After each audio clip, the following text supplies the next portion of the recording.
सोलापूर शहरात सध्या 4 ते 5 दिवसाआड पाणी पुरवठा होत आहे आणि त्यात मागील 15 दिवसापासून सोलापूर शहरात तापमानाने उच्चांक गाठला आहे। दररोज सुमारे 42 सेंटीग्रेड तापमानाची किंवा त्यापेक्षा जास्त तापमानाची नोंद होत आहे। इतक्या असह्य उन्हाळ्यात सोलापूरकरांना तहान भागवणारी उजनी जलाशयातून पाणी पुरवठा होत आहे। पण हा होणारा पाणी पुरवठा सोलापूरकरांना आरोग्यदायी आहे का? शहरात होणारा पाणी पुरवठा नियमितपणे निर्जंतुक करून होतो का? हा प्रश्न सध्या उपस्थित होतोय। आपण पाहत आहात या व्हिडिओमध्ये पिण्याच्या पाण्यामध्ये मोठ्या प्रमाणात आळ्या दिसतात। सोलापुरातील प्राध्यापक राजू पॅटी या नागरिकांनी हा व्हिडिओ आपल्या व्हॉट्सअपच्या ग्रुपमध्ये शेअर केला आहे आणि त्यांनी आपला संताप व्यक्त केला आहे। या व्हिडिओद्वारे त्यांनी सोलापुरातील नागरिकांना संदेश दिला की आपल्याला पाणी पुरवठा होत असलेले पाणी हे निर्जंतुक करून स्वयंपाकासाठी व पिण्यासाठी वापरावे असे त्यांनी आवाहन केले आहे।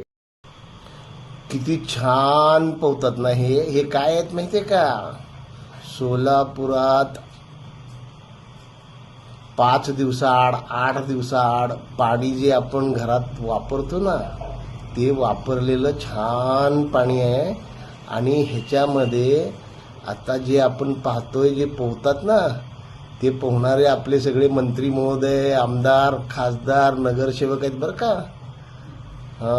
लक्षात घ्या, आपण कुठलंही अतिरेक करायचं नाही। हे असं ग्लासमध्ये पोहतात 8-8 दिवस 5 दिवसाआड पाण्याचे हे मस्त परिणाम बघा बघा बघा। अरे कोण? हा चक्क मुख्यमंत्री पोहा लागले तर? अरे वा वा वा वा वा वा। गेल्या पंचवार्षिक मध्ये रोज पाणी देतो म्हणले आणि परत आता येऊन परत पाण्याचंच आव्हान आहे। अरे